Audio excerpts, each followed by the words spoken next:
This is LaserBolt, and welcome to today's video. Welcome to another state of the game of Outriders today, where we have a lot to talk about, guys. One of the most important topics we're going to be going over is the anti-duplication improvements, and your feedback is actually really needed for this one. So make sure you guys drop everything and you have to say in the comment section down below. We'll try to get the word out to the devs as quickly as we possibly can, because they are proposing a brand new change and they want our feedback.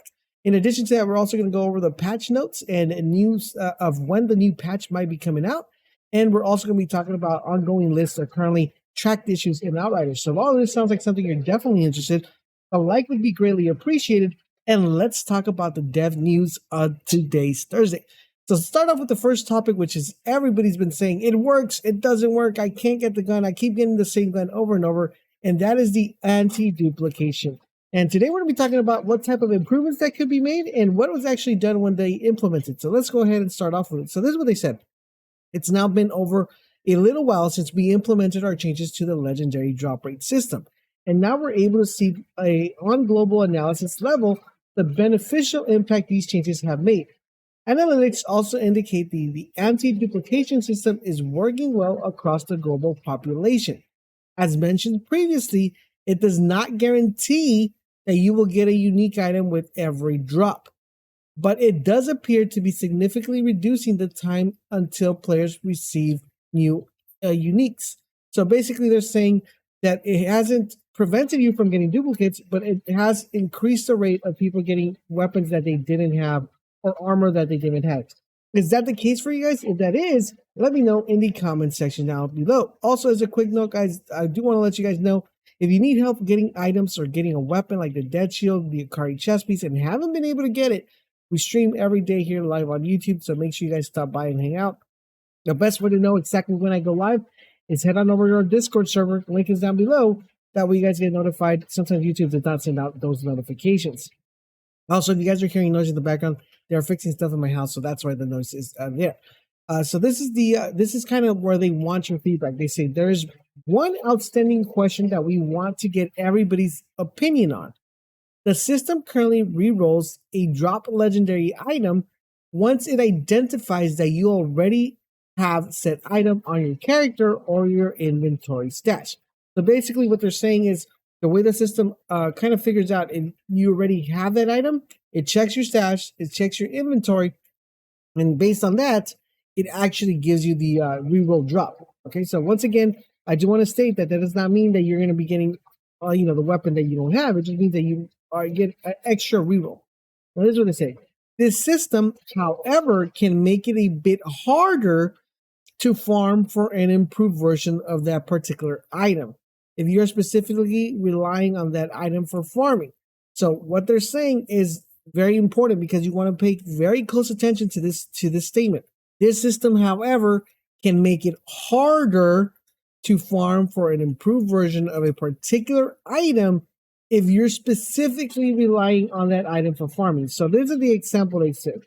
Example, you have a Dead Shield equipped, right? I think a lot of you guys don't have a Dead Shield, but let's just say it. You have a Dead Shield equipped, but want to farm to get a better Dead Shield roll. So you have let's say you have a 97, you want to get like a 99, 98. The Dead Shield, however, is a key component of your current build, which means that removing it from your character's stash or your character inventory in order to improve its drop chance may not be viable, since doing this cripples your build. So that's what they're saying. It's going to be very hard for you to farm for a better roll for a specific weapon than you would if you were just farming with that weapon being unequipped and being in your stash.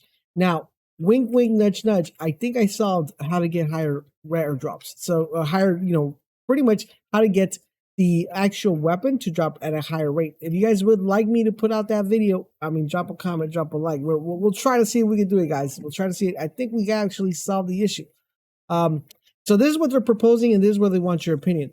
Propose for an improvement to the system. The anti-duplication system ignores any gear you currently have equipped when checking whether you currently own the item. So basically this thing that they're suggesting is the way it was before they implemented this. So it says the anti-duplication system ignores any gear you currently have equipped when checking whether you currently own the item. So whatever you have not in your stash and not in your inventory, but what you actually have equipped will automatically be ignored. Now they list some pros and cons. They say the pro on this, it says this would make it easier to farm for improved versions of that currently equipped gear.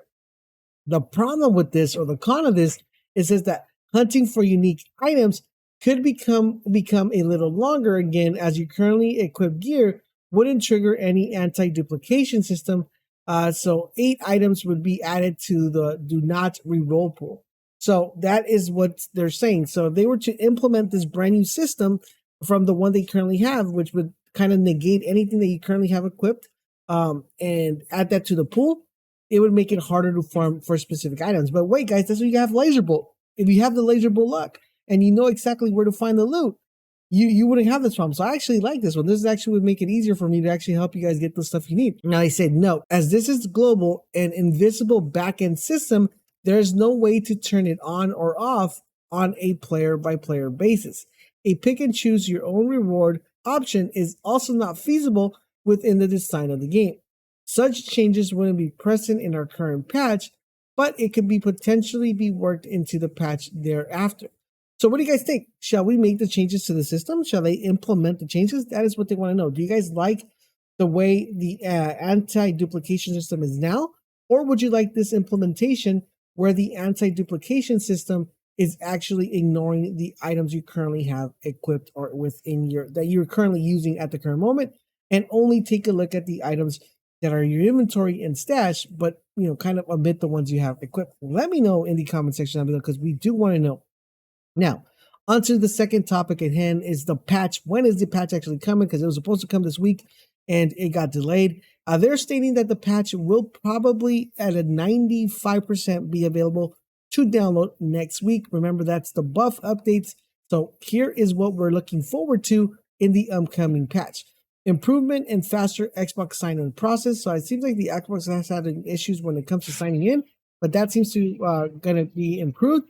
Improved matchmaking to reduce the chances of matching with an AFK player. So that's going to be an improvement. So say players that are AFK in the game for more than 2 minutes will be automatically removed from the matchmaking queue. That's actually pretty good. I think that should be implemented 100%. Interacting with NPCs or configuring skill mods or builds is not considered FKA behavior. That's actually a pretty good note to note there. Improve to the visibility of the Broodmother's Surge AoE attack, Blue Flames. Fix a bug wherever Scrap Grenade would stop working after cinematic or when joining a session. So that's going to be resolved in the patch.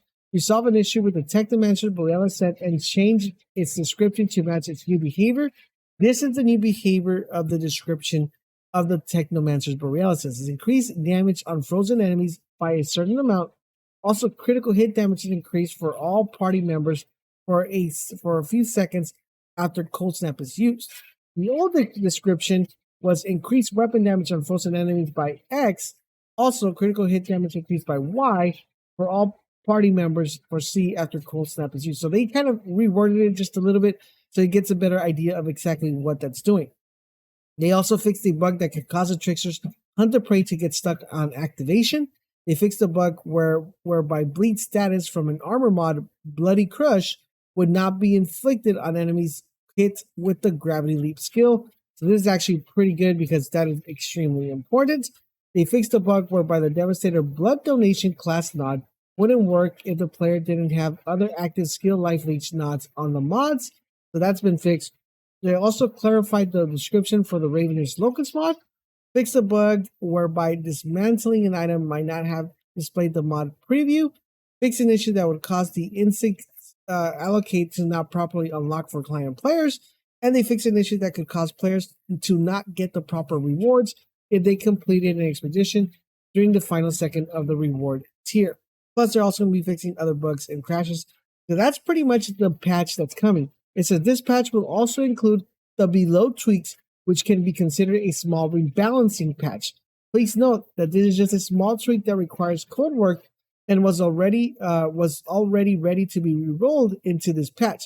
Our next patch after this one is intended to have more buffs for all classes, but this is kind of a rebalancing that they're changing. So this is what's happening. Rebalances. Change the Pyromancer's health lifestyle mod and change the description to match its new behavior. The changes should be improve survivability while channeling the skill. The new description is the following. Phaser Beam boosts your health regeneration for the skill duration. The old description was Phaser Beam boosts your health regeneration by X for Y seconds after the skill is active. So this time they're not listing the seconds that it's being active. This is just telling you that your health is going to get boosted. So that is what the patch will bring, and that sort of rebalancing option. Now they have other lists of ongoing currently issues, and I'll probably drop those down below in the description or over on Discord. So if you guys want to stop by and check this out, you guys are more than welcome to. So there you guys have it. That is the new stuff that's coming our way. We got a brand new patch, and we also got the new anti-duplication improvement system that they want to implement.